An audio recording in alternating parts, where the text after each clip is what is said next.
नमस्कार, हांव रमाकांत सरकार, हांव रायत कुट्टी हांगासर आमी गेली खूब वर्सां ही माटोळी हें करता,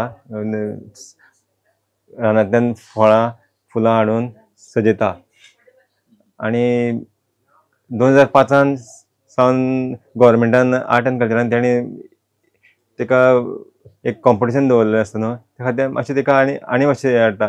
पूण आमी जी रानांतल्यान फळां हाडटा ती म्हणजे जाय तितकीच हाडटा, कित्याक हेंवूय करपा जाय न्हू, आमी वेस्ट करपाकूय जायना, बचत करपा जाय न्हू. हें नाजाल्यार फुडें तें कांय उरपाना, नश्ट जातलें.